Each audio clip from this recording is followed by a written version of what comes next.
இந்த வீடியோல நம்ம எதை பத்தி பார்க்க போறோம் அப்படின்னா எலக்ட்ரானிக் voting machines, வாக்குப்பதிவு இயந்திரங்கள். நமக்கு எல்லாத்துக்கும் தெரியும் 18 வயசுக்கு மேல ஆயிட்டா நம்ம ஓட் போடலாம் அப்படின்னா. அப்ப இதுக்கு முன்னாடி என்ன வயசு இருந்துச்சுன்னா 21 வயசு. இதை எதுல மாத்துனாங்க அப்படின்னா 61வது சட்ட திருத்தம் 1988 படிதான் 21 வயசுல இருந்து குறைச்சி நமக்கு 18 வயசா மாத்திருப்பாங்க. அப்ப இந்த எலக்ட்ரானிக் voting machines-ல தான் ஒவ்வொரு இந்திய குடிமகனும் ஓட்டை பதிவு பண்ணணும். அப்ப இதை எப்போ நடைமுறைக்கு கொண்டு வரலாம் அப்படின்னு தீர்மானிக்கப்பட்டது அப்படின்னா 1989ல தீர்மானிக்கப்பட்டது.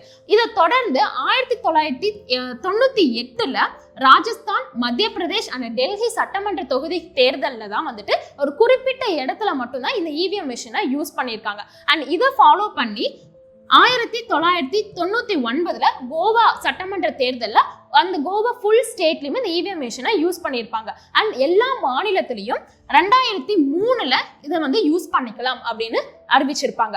அடுத்து ஃபர்ஸ்ட் ஒரு லோக்சபா எலெக்ஷன் அப்படின்னு பார்த்துட்டோம்னா 2004ல இருந்து தான் வந்துட்டு இந்த இவிஎம் மிஷினை யூஸ் பண்ண ஸ்டார்ட் பண்ணியிருப்பாங்க. அண்ட் இதை தொடர்ந்து 2004ல விஷுவலி இம்பேர்டு பர்சன்ஸ் இருக்காங்களே, ஸோ கண்ணு தெரியாதவங்க, அவங்களும் இந்த இவிஎம் மிஷினை யூஸ் பண்ணி ஓட் போடலாம் அப்படிங்கிறத வந்துட்டு ஆசிஃப் நகர், ஸோ ஆந்திராவில் இருக்க ஆசிஃப் நகர் அப்படிங்கிற தொகுதியில தான் வந்துட்டு அவங்களுக்கு இந்த இவிஎம் மிஷினை யூஸ் பண்ணியிருப்பாங்க.